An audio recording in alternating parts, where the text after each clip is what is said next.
कि आज का ये दिन संसद भवन के उद्घाटन खातर चुना गया, तो इससे एक फायदा तो जरूर होगा। कुछ एक लोग विरोध कर रहे हैं, कोई बात नहीं, कोई भी अच्छी चीज़ हो उसका कुछ एक लोग तो विरोध कराया करें। बहुत सारे लोग ऐसे हैं जो उस विरोध के कारण भी, संसद भवन के उद्घाटन के कारण भी वीर सावरकर के बारे में जान लेंगे। अगर इस दिन पे जो उद्घाटन नहीं हो गए तो आप सारे भी कित जान पाएंगे। जिस आदमी ने एक तरह से यूँ सोचो कि खुद दफन हो के ने मारते ही आज़ादी की ज़मीन दी, इसे बहुत सारे हैं जिन्हें भूल गए। नहीं तो इस त्याग के आगे तो बाकी सारी चीज़ बेकार हो जाएंगी। और यह भी सही है कि देश के प्रति प्यार, निष्ठा, समर्पण, यह चीज़ उन्हीं लोगों में हो चुके हैं जिन्हें देश की इस लड़ाई में योगदान दिया। आप लोग जो संगम युग पे हो, बाबा के बच्चे हो, ब्राह्मण हो, आज की मुरली में भी बाबा ने कही ना, ब्राह्मण और क्षत्रिय क्लियर करके, तो आप जो ब्राह्मण आत्मा हो, आप जो डायरेक्ट बाबा के बच्चे हैं, क्योंकि असली भारत स्वर्ग बनाया इनने, आपा ने संगम युग पे या सेवा करा। तो जब भी इस देश पर कोई मुसीबत आओगी तो उनके सबसे ज़्यादा पीड़ा होगी जिनने यो देश बनाया। क्योंकि देश बनाने का मतलब क्या है?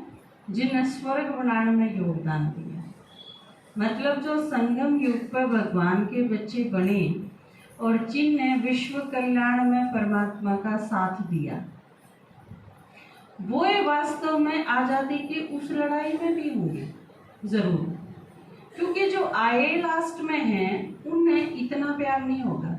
ये जिस तरह आपके बच्चे हैं और आप हो, आप लोग जिनने मुश्किल से एक प्लाट खरीदा, फिर नु बाट देख के थोड़े से पीछे और इकट्ठे हो जावे, फिर इसकी नींव भरा, इसकी दीवार खिंचवावा, फिर थोड़े से दिन और टाल करके फिर उसके कमरे बनाए, फिर उसके दरवाजे चढ़वाए, और जिनने इस ढंग से वो घर बनाया है, और जो बच्चे पूरा घर तैयार हो लिया, सब कुछ रंग पेंट फर्श स्टाइल सब कुछ लाग लिए, और उस टाइम जो बच्चे पैदा हुए हैं उनका अटैचमेंट है, और जिन्हें वो घर बनाया है उनके अटैचमेंट में दिन रात काम चल रहा है। वो बच्चे कभी भी उस चीज़ ने एहसास नहीं कर पाओगे कि इन खातर के महत्व है। और जहाँ तक आपने देखा होगा, आज जो नई पीढ़ी है, बच्चे पैदा हुए हैं, वो बीए करी, +2 करी, उन आप चाहे अमेरिका भेज दो, चाहे दिल्ली भेज दो, चाहे बेंगलोर भेज दो, कोई फर्क कौन पड़ता। 4-5 साल पूरा सर्विस करके न सेटल होके न वो मनमाने उड़े शादी कर ले, उड़े बस जा, उनका कोई अटैचमेंट तो नहीं है। जबकि जो बूढ़े हैं उन्हें उन तक पहली पीढ़ी के जो आदमी हैं उन्हें वे सोचेंगे पापा सब कुछ है, बाजार भी है, सुविधा भी है, मेडिकल भी है, हम भी, हाँ गाड़ी भी है, हमारा ही रह जाओ। उन खातर वो घर छोड़ना बड़ा मुश्किल है। और वह छोटे ने सोचे इस घर में पढ़ाई के है रे, ढूंढा सा तो घर है, टूटा हुआ सा मुँह है, मरम्मत मांगे है या वो, ये सारी चीज़ों में है। लेकिन जिसने बनाने में सहयोग दिया है या जिसने खुद बनाया है, उसने मेरा है उस चीज़ की कीमत की है। तो जिनने भारत बनाया है संगम युग में, भगवान का जिनने सहयोग करा है, ये साथ तो सिर्फ भगवान ने हो सके है कि जो बनावे भी और अटैचमेंट भी जीरो, आवे भी नहीं। वो दुनिया जो उसने बनाई है उसने देखने खातर भी कदे नहीं आता, राजकरण भी कदे नहीं आता, उसमें उसने कुछ भी एक दिन भी रहने की इच्छा नहीं होती। बस बनाया, सारा तैयार करा, बच्चा ती सौंप दिया और खुद परमधाम में जाके बैठ गया। लेकिन भगवान ने अगर छोड़ दो तो और संसार में कोई इसी आत्मा को नहीं कि जिसका अपनी बनाई हुई चीज के प्रति अटैचमेंट ना। तो यह चीज सिद्ध करे है कि इस आज़ादी की लड़ाई में भी, चाहे वो वीर सावरकर हो, चाहे वो जवाहरलाल नेहरू हो, ये सारे के सारे हर आदमी का अपना अपना लेवल था, अपनी अपनी सिचुएशन थी, अपने अपने ढंग का उन्हें सहयोग करा। गांधी जी ने अपने ढंग से करा। ये तो एक कमजोर सा आदमी जो इतनी हिम्मत कर सके है कि ना लड़ूंगा, बैठूं को नहीं करना है, मेरी वकालत को नहीं करना। एक आदमी जो 10 साल इसी जेल में रहा, एक आदमी जो विदेश में जाके एक राजा से मिलके न रूसर पर सैनिक मांग के न एक सेना खड़ी कर सके है। एक आदमी जवाहरलाल नेहरू जिसके बाप दो पीछे इनका कोई और नहीं था। बताओ मैं उस टाइम पे कि यूपी की स्टेट की जितनी इनकम थी इतनी तो उसके बाप की मोतीलाल की अकेले की इनकम थी। तो जिस आदमी ने सब कुछ सुविधा प्राप्त थी और वह सारी चीज छोड़ के ने जो जेल में ही रहे। एक बेटी थी, उसके प्रति इतना चाह था, इतना उसकी पालना का उसके ऊपर जिम्मेवारी थी, लेकिन वह चीज भी पूरे साधारण दिन निभाई, देश अवॉइड नहीं करा। तो ये सारी चीज इसी तरह बहुत सारे लोग थे जिनके बारे में जिनका नाम भी नहीं दे रहा। ये आज आप सारे बैठे हो, वीर सावरकर के नाम का किसने दे रहा था? आप में थे, हाथ खड़ा करियो जिसने वीर सावरकर के नाम का दे रहा था। बायोग्राफी तो छोड़ो, वो आदमी कौन था, कितने था, के उसने करा, योगदान के था, क्यों कर रहा, कितना त्याग कराया, तो बहुत लंबी चौड़ी बात है। लेकिन यो नाम में कितना न सुना था। आप 150 बैठे हो, अब 150 में तो 10 मुश्किल थे बस। तो आप सोच के देखियो जिनने उसके नाम तक का भी नहीं दे रहा, और वो आदमी हमारा सारा ऊपर इतना शान टेक के जा रहा है कि आज हम सांस लेवा, हाँ तो इसे लोग की बदौलत। अगर वे सारे यो काम ना कर दे तो आप सारे कित सड़ दे, अपने ऊपर के भी गिरडी फेर दी होंगी सारे मत भी कितने सारे लुटा के ना सड़क पर एक बार फेर देंगे, अले राम नाम सत्य हो जाता। तो यह चीज हमारे असल में तो आप सारे जो जीवन है हमारे पास वो एक कर्ज है। जिस तरह बाबा ने बताया ना कल परसों की मुरली में कि जो आत्मा चली गई बाबा की पालना लेके ने, उनके ऊपर बहुत बड़ा कर्ज है। वह भले ही वे वापिस आवे हैं, लौट के आवे हैं, करोड़पति लखपति हो गए, लेकिन बाबा उनकी कहा था ना मुरली में कि खबरदार पालना का कर्ज बहुत है। क्लियर शब्दों में बता रखी थी बाबा ने। तो हम जो सारे देशवासी असल में इसे लोग जो हुए हैं वो एक एक आदमी तो अपनी परिभाषा में थे नहीं, फिट नहीं बैठते। आपने एक अपनी वो पढ़ी होगी जीवन कहानी जगदीश भाई की, व्यक्ति एक व्यक्तित्व अनेक, पढ़ी है ना, कि वो आदमी दिखने में एक लागे है लेकिन वो मल्टी पर्सनैलिटी, उसमें एक में बहुत सारे हैं। तो इसी तरह वीर सावरकर जिसे आदमी तो क्या थे, ये तो बहुत सारे महान व्यक्तित्व का समन्वय बना रखा था जिस तरह। तो इसे आदमियों का कर्ज है भारत पर मतलब भारतवासियों पर, हम सब पे। और उस कर्ज का रिजल्ट क्या हुआ है, क्योंकि उनने एक सपना देखा कि भारत आजाद हो, लेकिन सही मायने में भारत आजाद तो ही भी कौन, क्योंकि आजादी की सिर्फ एक परिभाषा थोड़ी हुआ है कि जो राजगद्दी पे बैठा है वो आदमी हुक्म चलाने वाला वो बार का है, वो बजा दिया प्रदेश अपना आत्मा आ गया, हम आजाद हो गए। यह भी बहुत बड़ी बात है, लेकिन यह संपूर्ण आजादी नहीं है।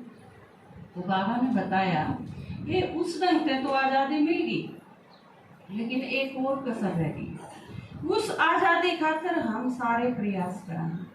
उस आजादी की लड़ाई क्या है, हम अपने आप ने धीरे धीरे ठीक करते चले और संपूर्णता तक पहुंचा। यह भी एक आजादी की लड़ाई है। और जितना और तक बता सका जिसने बाबा सेवा कर दूसरे शब्द में, तो उसने होगा कि सबका कल्याण होगा। क्योंकि आप जिसने सुनाओगे, बाबा का परिचय जिसने भी दोगे, सारे अपने अपने ढंग से लाग रहे हैं। हर एक आदमी बाबा का बच्चा अपने लेवल पे करे है, नहीं करे है तो करण की उसने प्लानिंग बना लेनी चाहिए, क्योंकि असली कमाई होगी सेवा की। हम खुद की उन्नति भी और सेवा भी, दोनों चीज साथ साथ चलेंगे। आप यह चीज नहीं सोच सकते कि पहले मैं संपूर्ण हो जाऊं। बात तो ठीक है कि इतने मेरे में कमी है, इतने मैं सेवा क्यों कर सकूं, लेकिन आप अपनी सारी कमी काट के ने और फिर सेवा करने लागोगे तो सेवा करने का टाइम कड़ा बचेगा, इतना वक्त तो कम रह रहा है। जहाँ तक ये है बाबा का ज्ञान सुना और उसे दिन से सेवा भी शुरू, ये सारी चीज साथ साथ चलेंगी, कंबाइंड है ये सारी, बिल्कुल साथ साथ। उसमें आप यह चीज नहीं मान के चल सकते कि जिस तरह 4 सब्जेक्ट हैं, मान लो आप ज्ञान में नू सोचो आप ज्ञान में 100% ले लूं फिर योग शुरू करूंगा, ऐसा थोड़ी होया करे। आपने ज्ञान सुना, बाबा का परिचय मिला और योग तो उसे दिन तक स्टार्ट हो गया।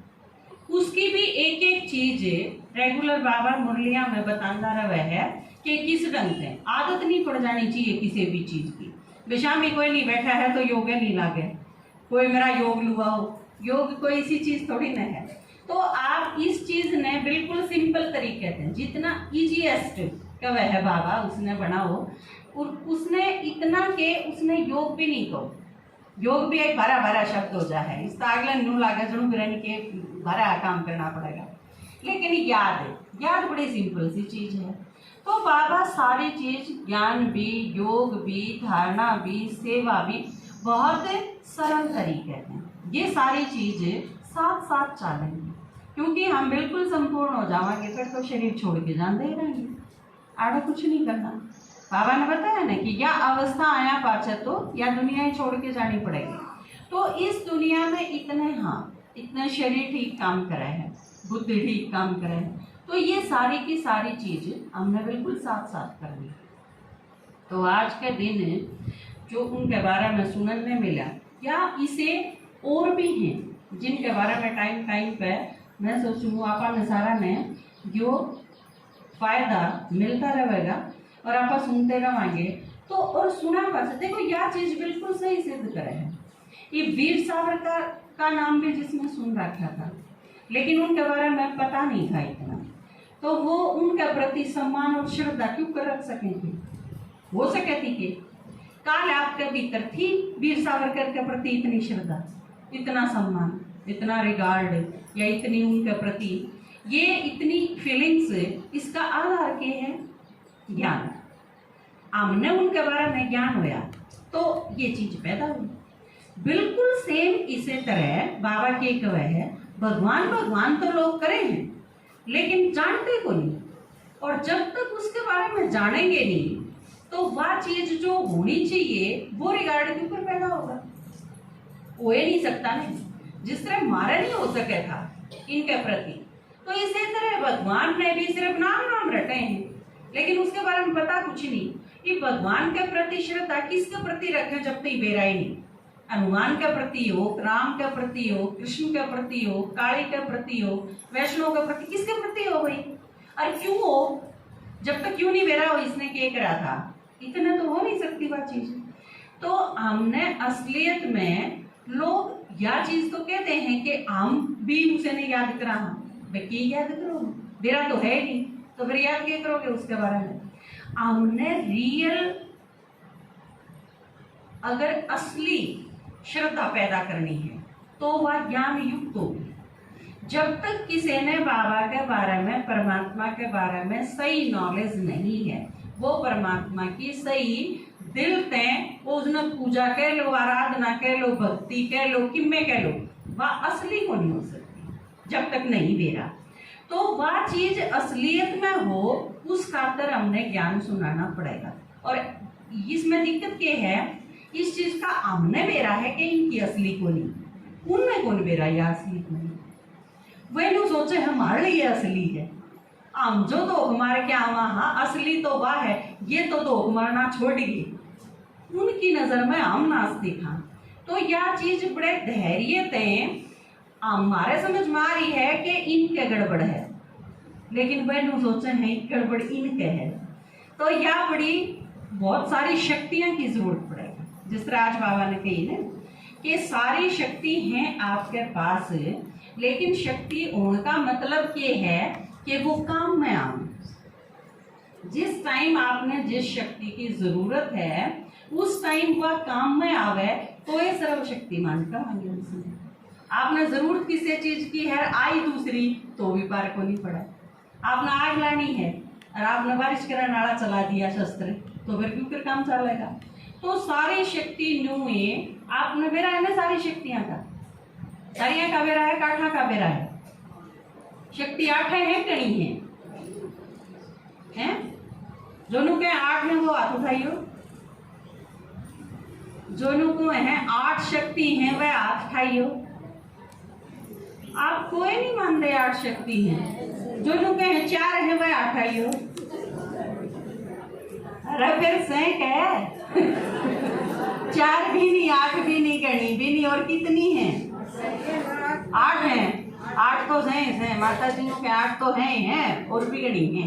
चलो 8 पे तोड़ कर ले आज तो गणिया ने फिर पूछेंगे, जिसके 8 की 8 याद है वह हाथ उठाओ, बस। बाकी के फिर चमटा फूकनी खा रहे, बाकी खेले रहे हो भाई। 8 शक्ति इनमें तो भी कम हो गए। एक हाथ नीचे करो, फिर सारे हाथ बदेंगे, इतना सोच लो। एक बार एक आदमी ने बोला जय तुन्नू बता देना मैं केले रहा हूं तो सारे अंडे तन्ने दे दूं। जनू बता दे केले रहा हूं, और जय तुन्नू बता दे कितने ले रहा हूं तो मैं 20 के 20 तन्ने दे दूं। सारे का समझ में आई कि मैं बात है, सारे का आई। दूसरा आदमी सोचने लग गया, थारे की डाल जो फिर हम 8 शक्ति तो थे। दूसरा आदमी सोचने लग गया, कई देर सोचा, नू के मेरा पता है कि मैं नू तो बता वाला हा तो दे किसी किसी चीज है। तो नू बोला ऊपर तो धोले धोले हैं भीतर तो लाल। बाद में बोला ही तो मेरा फट गया। बोला भाई के मेरा फटा बता के ले रहा हूँ। बोला मूलियम गाजर फंसा रहा है।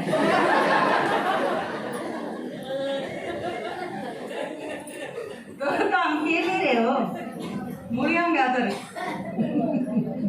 तो जिसने बेरा है सोच ली होंगी, तो इतना टाइम दिया था याद करने खातर मन मन में दुरा ली होंगी। ये जिसकी 8 होगी वह 8 आई हो। देखा कि मैं तो बते ना, इसका मतलब भीतर भीतर करें थे। जिसका पक्की जो चाहे मेरा 8 याद है वो खड़ा हो गया 8 गिनवा। हाँ संतोष है।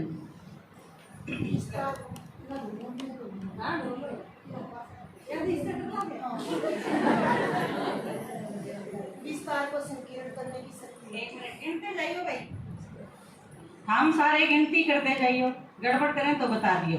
नंबर 1 विस्तार को संकीर्ण करने की शक्ति। विस्तार को संकीर्ण करने की शक्ति, समेटने की शक्ति, समेटने की शक्ति, सहन शक्ति, सहन शक्ति, समाने की शक्ति, समाने की शक्ति, परखने की शक्ति, परखने की शक्ति, निर्णय करने की शक्ति, निर्णय करने की शक्ति, सहयोग की शक्ति, सहयोग की शक्ति, और सामना करने की शक्ति। सामना करने की। होगी सारी, गड़बड़ तो नहीं रही। लाडू होगी ठीक है, 8 होगी, 7 होगी क्या? 8 में कौन सुनी होगी? 8 होगी, होगी 8। ताली बजाओ भाई। तो देखो बाबा ने बताई कि 8 शक्तियां का प्रतीक ये दिखाया है, देवियां के 8 हाथ, वो इन 8 शक्तियां का प्रतीक है। तो आपके पास ये 8 भी नहीं बल्कि और बहुत सारी हैं शक्ति, और उनके नाम बस चित्र में मेन दे दी। और उसमें तो भी बाबा ने बताया कि परखने की शक्ति और निर्णय करने की शक्ति, ये और भी ज़्यादा मोस्ट इम्पोर्टेंट है, क्योंकि आपने सबसे पहले तो जो भी सिचुएशन आई है उसमें यूं पता लगाना पड़ेगा कि आड़े मने कौन सी शक्ति चाहिए, या परखने की शक्ति आड़े मने के करना है, जिसने बाबा ज्ञान में भी के अपने सेवा करने में चाहिए ये सारी शक्ति। क्योंकि शक्तियां का मतलब है आपके सामने जो आदमी आया है उसने के चाहिए, सबसे पहले यो परखना पड़ेगा। जिसने बाबा के कहा है नबज देख के ज्ञान दो, ज्ञान सुनाओ नबज देख के। नबज के वो है आगलन के चाहिए, नबज में के देखा करे डॉक्टर इसके के गड़बड़ है, इसने के गणा खा रखा है, इसके किस चीज से प्रॉब्लम है, बस। तो आपके आगे जो आत्मा आई है उसने के चाहिए, उस आत्मा। देखो बाबा ने ब्रह्मा बाबा ने। उस टाइम पे जब ब्रह्मा बाबा ज्ञान में थे, कुछ टाइम के बाद बहुत सारे परिवार आए जो सर्वस्व को समर्पण कर दिया जिन्होंने। भट्ठी जिससे बनी तो कुछ एक परिवार, जैसे चंद्रमणि दादी का परिवार था, उसमें बहुत सारे थे, वो पूरे परिवार समेत समर्पित हो गए थे। तो इसी बहुत सारे थे आत्मा जिनने सब कुछ अपना यज्ञ में दे दिया। उनमें तो कुछ आत्मा इसी थी जिनका पैसा बाबा ने यज्ञ में नहीं लगाया, खर्च नहीं करा। उसमें तो एक आना भी वह न्यू के न्यू उनकी पोटड़ी न्यू की न्यू धर दी सेफ। उसके बाद बैगरी पार्ट भी आया, बहुत लंबी चाली भट्ठी, ज्ञान भी सारा पीसा भी खत्म हो लिया। बैगरी पार्ट भी आया जिसमें बड़ा संकट का सामना करना पड़ा यज्ञ ने। उस सिचुएशन में भी बाबा ने वह उनकी चीज खर्च नहीं करी, बाकी सारी चीज़ों का काम चलाया, लेकिन वह न्यू की न्यू दरी राखी। और कुछ टाइम के बाद जब बैगरी पार्ट कुछ टाइम का बीत लिया तो उन आत्माएं कईयों संशय आ गया, अगाड़ा तो ये सूखे सड़के हैं, किम्मे नहीं बचा, ये बड़ा तो मरना है भूखे, किम्मे नहीं। वह यज्ञ छोड़ के बाज गए, और बाज नहीं गए, उन्होंने बाबा के आगे आके न्यू कही काम लेके आए थे, मारा हमने वापस चाहिए। और उस टाइम बाबा ने कहा दादी तई कि जाओ लेके आओ इनकी पोटली, वह जो मैंने दरबार रखी। बाबा ने न्यू की न्यू जब वह जान लगे तो उन तई वापस पकड़ा दी और वह लेके चली गई। तो यह जो सिचुएशन थी यह बाबा की परखने की शक्ति थी, या त्रिकालदर्शीपणा दिखावा है बाबा का कि उस आत्मा ने हर आत्मा के भविष्य का पता था। ब्रह्मा बाबा ने वैसे आदि पिता नहीं कंदे, ब्रह्मा का नाम वैसे मशहूर नहीं है। बाबा ने कहा ना कि शिव बाबा भी और ब्रह्मा बाबा भी दोनों नामी ग्रामी, दोनों की मत बराबर है। ब्रह्मा पढ़ा हो तो भी हमने यह चीज समझनी है कि शिव बाबा ही पढ़ा हुआ है, कोई अंतर नहीं। भगवान ने जिसमें अपने में कोई सीमा रेखाएं नहीं राखी, तो वह आत्मा इतनी, तो हर चीज आप भी अपने लेवल पे जब सेवा करोगे, क्योंकि सेवा करना और पालना करना यह राजा ये है। आप 5 आत्माएं भी करोगे तो भी राजा ये है। जाए तक आपके दादाजी कई बार क्या करें ने, आप चाहे 2 ने बैठा के कोर्स कराओ, हाँ उन्हें ज्ञान सुनाओ, उनकी पालना करो। उन 2 की पालना करती करती आपने यह चीज महसूस होगी, पालना कितना बड़ा दायित्व है। सेवा करना, निर्माण करना, स्थापना करना, पालना करना, यह बहुत बड़ी जिम्मेदारी है। क्योंकि फिर जब उन आत्माएं ने ज्ञान सुनाओगे ना, तो आपने रात में सोन दिया नहीं भी, उनकी अगर कोई समस्या है तो वो आपके दिमाग में रहेगी, और आपने सोचना पड़ेगा कि इस चीज का ये समाधान होना चाहिए, और उसके तरीके खोजोगे। जाए तो पालना है। पालना का मतलब सिर्फ वो को नहीं होता कि 1 घंटा कोर्स कराया और 1 घंटा मुरली सुनाई, नहीं। उन सारी आत्माएं का आपके दिमाग में 24 घंटे रहे है ध्यान, वह पालना है। उन सारे की समस्या भी आपकी समस्या है, और आप उनका समाधान करोगे। वो किसी का किसे ढंग से ड्रामानुसार होगा, और बाबा क्योंकि मददगार बैठा है आपके ऊपर। तो यह चीज राजाई है। जो औरंगजेब ने भी कही, अपने बाप की कही थी ना कि एक नाज छांट ले और एक काम छांट ले, जेल में डाल दिया था। तो उसने क्या किया था, काम क्या करूंगा, बाढ़ पढ़ाऊंगा। तो उसके पिता ने क्या कही थी, अगाचा राजाईकरण के संस्कार, इसका मतलब युक्ति गए नहीं। तो पढ़ाना राजाई है, कोई सिंपल बात नहीं है यार। आप जब ज्ञान सुनाओ किसी ने, जहाँ तक जरूर सुनाओ, 1 ने सुनाओ, 2 ने सुनाओ, 5 ने सुनाओ, लेकिन जरूर सुनाओ।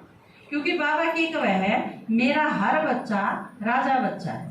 और आप राजा बच्चा कब बनोगे, जब आपकी कोई ना कोई प्रजा होगी, वारिस होंगे, आप किसी पर मेहनत करोगे। नहीं तो संसार में यह चीज कितने आई कि जिसके बालक नहीं हो उसका तो जीना बेकार है। बच्चे पैदा नहीं हो तो लोग ये समझे हैं अब मेरा तो जीवन है कुछ नहीं। जिनके बालक ना हो उनसे आप पूछ के देखो, उन्हें न्यू लगेगा जो हम कति बेकार में रवा हाँ हमारा कोई फायदा ही नहीं, वारिस नहीं हो। तो बाबा जो कब यह चीज करते आई आड़त है। बाबा ने को है संगम युग पे परमात्मा की संतान बने हो तो जरूर किसी ने सुना, वह आपकी राजा ही है। वो आपकी संतान है, आपकी वारिस है, आपकी प्रजा है, आपके भक्त हैं, सब कुछ हैं। तो यह चीज संगम युग पे छोड़नी नहीं है। आप कितना ही कम समझा पाओ, कितना ही ज्यादा समझा पाओ, उस चीज से कोई फर्क नहीं पड़ता, क्योंकि आपके बच्चे बनेंगे वो उससे जब आप उन्हें सिखाओगे तो खुद भी सीखोगे। खुद जब पढ़ो हो तो इतना नहीं सीखा जाता, जब आप पढ़ाओगे, जब आप सिखाओगे, जब आप उनकी सेवा करोगे तो सही मायने में वह आपकी उन्नति होगी। आपकी सही उन्नति का आधार है सेवा। जो यूं सोचे अपनी उन्नति एक न्यारा सब्जेक्ट है और सेवा एक न्यारा सब्जेक्ट है, नहीं, ये सारे के सारे ये ज्ञान योग धारणा सेवा न्यारे न्यारे सब्जेक्ट हैं कि एक दूसरे पर आधारित हैं, एक दूसरे के भीतर गूंथे हुए हैं। आप बाबा की याद नहीं रहेगी तो धारणा हो सकेगी कि? और ज्ञान जिसकी बुद्धि में ना होगा वो सेवा कर सकेगा? ये सेवा करेगा? सेवा करने खातिर ज्ञान में तो सुनाना पड़ेगा। और बाबा के प्रति प्यार नहीं होगा और धारणा नहीं होगी तो सेवा करी भी ना हमारा पे। ये सारे सब्जेक्ट एक दूसरे से कनेक्टेड हैं, एक दूसरे पे आधारित हैं, अलग अलग करके आप इन्हें देख नहीं सकते। तो बाबा की वह संगम युग पे जो योग